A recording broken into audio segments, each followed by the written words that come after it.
Hello everyone, welcome to smart HSC. আজকে আমরা খুবই একটা ইম্পর্টেন্ট ম্যাথ দেখব। এই ম্যাথটা, এই ইন্টিগ্রেশনটা এইচএসসি তে আসলে অনেকেই আটকায় যায়, কিন্তু আজকে আমি তোমাদেরকে এমন একটা ট্রিক্স দেখাবো যেটা জানলে তুমি এই অঙ্কটা সহজেই করতে পারবে। এবং তুমি যদি এই ম্যাথটা একবারই বুঝতে পারো তাহলে তুমি সত্যি একজন স্মার্ট এইচএসসি স্টুডেন্ট। তো বেশি দেরি না করে শুরু করা যাক। তো প্রশ্নটি হচ্ছে integration of root tan x divided by sin x into cos x। এই ইন্টিগ্রেশনটা একটু জটিল দেখাচ্ছে, তাই না? কিন্তু ভয় পাওয়ার কারণ নেই, একটু কৌশল জানলেই এই ম্যাথটা সহজেই করা যায়। তো দেখো কি করতে হবে। ইন্টিগ্রেশন উপরে রুট tan x টা রাখো, রুট tan x। এবার যা করতে হবে আমাদের নিচে করতে হবে। দেখো কিভাবে করে যায়। নিচে আমরা tan x টা আনবো। আমাদের মেইন পয়েন্ট হচ্ছে এই রুটটা সরানো। দেখো কিভাবে নিচে tan x আনি, নিচে আছে sin x। তো আমরা cos x কে ভাগ দিলেই এটা tan x এ হলো, এটা ঠিক আছে। কিন্তু আমাদের গুণ অবস্থা আছে cos x। এখন এখানে ভাগ cos x আনলাম কিভাবে? তো এটাকে মিলাইতে হলে আমাদের এখানে cos স্কয়ার x করতে হবে। দেখো এখানকার cos x, এখানকার cos স্কয়ার x কাটে দিলে cos x ভাগ, ঠিক আছে। এরপর দেখো integration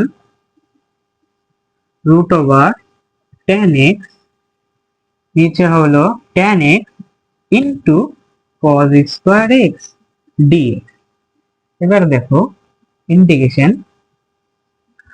root over tan x, এটা আছে tan x এবং তুমি উপরে sec স্কয়ার x লিখতে পারো। কিভাবে লিখতে পারো? কারণ এখানে আছে 1 বাই cos স্কয়ার x, অর্থাৎ 1 by cos square x equal sec square x। এইটাই আমরা এখানে অ্যাপ্লাই করছি। 1 by cos square x, 1 by cos square x মানে sec স্কয়ার x। ওকে, তো এই পরের পার্টটা এখানে লিখি ইন্টিগ্রেশন। এবার দেখো উপরে রুট আছে, তাহলে আমরা উভয় পক্ষকে লবে এবং হরে রুট tan x দ্বারা গুণ দিই, তাহলে লবের এই রুট x টা ক্যান্সেল হয়ে যাবে। দেখো কিভাবে করি।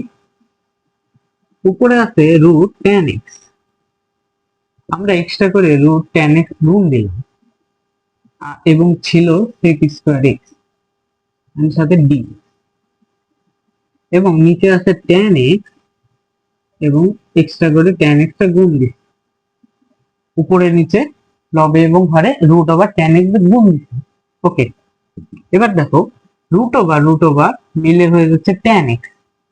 আমরা একটু লিখেই বুঝাই, root over tan x into root over tan x গুণ হয়ে গেল tan x এবং আছে sec স্কয়ার x এবং নিচে আছে tan x into root over tan x dx। খুবই সহজ। এবার ইন্টিগ্রেশন এই tan x কাটা, এখন থাকতেছে sec square x divided by root over tan x। খুবই সহজ, এই পর্যন্ত আমরা ভালোই বুঝতে পারলাম। এবার দেখো এই tan x কে ডিফারেন্সিয়েশন করলে হয় এটা। কিভাবে দেখো, ডিফারেন্সিয়েশনের সূত্র তোমরা জানো যে tan x কে ডিফারেন্সিয়েশন করলে হয় sec স্কয়ার x, অর্থাৎ আমরা এই লাইনটা এভাবে লিখতে পারি d tan x root over tan x dx, dx না, এখানে dx না। তো এটা একটা সূত্রের মতো পড়ে। এই সূত্রটা হচ্ছে যদি তোমরা রুটের ভিতর f(x) একটা ফাংশন আছে, সেই ফাংশনটার ফার্স্ট মানে ডিফারেন্সিয়েশন করে মান আসে, অর্থাৎ এরকম, তখন এটার অ্যান্সার হচ্ছে 2 into root over f(x) plus c। 2 into root over f(x) ফাংশনটা প্লাস c। তো আমাদের f(x) ফাংশনটা হচ্ছে tan x এবং tan x কে ডিফারেন্সিয়েশন করলে sec স্কয়ার x হচ্ছে তাই আমরা এভাবে লিখতে পারি। তো আলটিমেটলি অ্যান্সারটা হচ্ছে 2 into root over tan x plus c। তো এটাই আমাদের অ্যান্সার। দেখলা কত সহজে অঙ্কটা করা গেল। তো এইভাবে তোমরা যদি অঙ্কটা বুঝে বুঝে সলভ করো তাহলে অঙ্কটা সহজেই করতে পারবে। অঙ্কটা যদি তোমাদের ভালো লেগে থাকে অবশ্যই লাইক এবং সাবস্ক্রাইব করতে ভুলো না। আসছি নতুন ভিডিও নিয়ে, সেখানে আমরা গুরুত্বপূর্ণ আরো কিছু ম্যাথ নিয়ে আলোচনা করব, যেগুলো তোমাদের এইচএসসি তে যারা 25 ব্যাচ এবং 26 ব্যাচ এবং 27 ব্যাচও রয়েছে তাদের জন্য খুবই ইম্পর্টেন্ট হতে চলেছে।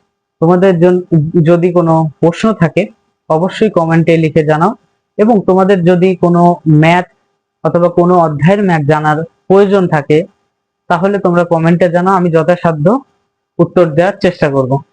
তো ভিডিওটি দেখার জন্য অসংখ্য ধন্যবাদ।